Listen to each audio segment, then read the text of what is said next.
Assalamualaikum Ustaz. So this question is on behalf of my friend. She said as she increases her ibadah, like her salat, fasting, reading the Quran, going to classes and etc., instead of becoming more energized, there and then is when she started to feel the slump during those ibadah. So my question would be, is there a hypocrisy in her ibadah, or is she sinning while she's doing her ibadah that makes her feel this slump as she's progressing towards Islam? You know that I do counseling sessions and I charge people money. That's how I balance. Alhamdulillah. And this money I don't take for my knowledge, I take for my time. When you demand half an hour of my time, of my children's time and my gym time, you have to pay. You pay peanuts, you get monkeys. You pay $10, you get monkeys. You pay $100, you get a gorilla.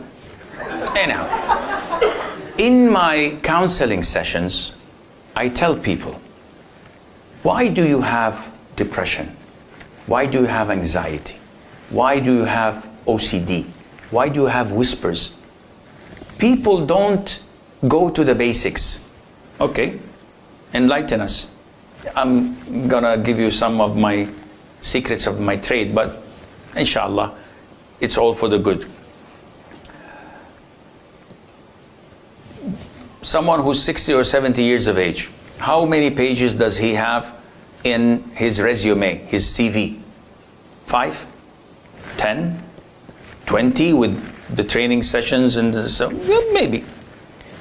How many pages does Satan have? Gazillion. Since time of Adam till date.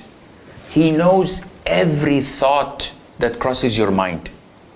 He knows everything that goes into your mind, your weaknesses, your strength, how to make you fall. He has all the time in the world until the day of judgment.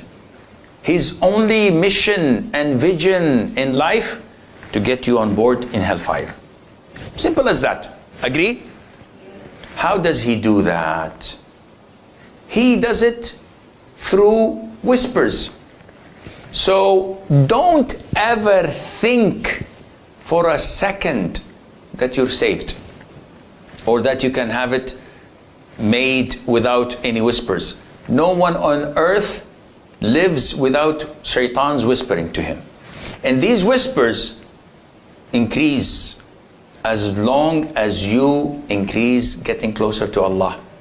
So many of us were not practicing. True? When you were not practicing, did you have these whispers that you're having today? No. All. Huh? This is unanimous. All saying, Wallahi Sheikh, when I did not pray on time, I was happy. I didn't have these problems. When I used to watch movies, when I used to be negligent, where I had no now I pray tahajjud, I pray 5 times a day, I pray sunnah, rawatib, I do this, I read the Quran, and I am overwhelmed. I know. The more you get closer to Allah, the more shaitan raises the influence and the whispers. So what to do? You have 2 options. Give up and go back to your slums, or increase in your ibadah and your fight. So he increases in his whispers until you reach a breaking point where it's not feasible anymore. A little bit more, you're going to be with the companions. What does Satan do? He calls his thugs. He says, listen, back off. Back off. It's not feasible anymore. The guy is khalas, he's going to Jannah. So back off, leave him, don't whisper, give him 2-3 months. He lets his guard down, we attack again. And this is the vicious cycle that is happening with me and with you. Sometimes I get whispers of shaitan, by the way, all the time. But he may linger for 2-3 seconds and leaves. So, you're dangerous. No, I might accept Islam if I talk to you. No, I'm leaving. He leaves. Some people, he lingers with them for a week or two. And some of them feel weak and fall prey to his attempts and give up. This is why you need companionship. You need mentorship. You need a sister to remind the sisters, a brother to remind the brothers. And you need a community. Because the moment you're alone, and the sister who asked the question, most likely she's focusing on her ibadah, but not on her sisterhood. And everyone who comes to me, I say to them, with all due respect, do you have a contact list on your phone? I said, yes. How many? So maybe 500. How many practicing? 2 or 3. Only? Yes. How often do you hang out with them? Once a year. Seriously, this is our problem. We know one another, but we don't hang out together. We don't attend halaqah or circles of knowledge. We don't, I have a buddy or 2.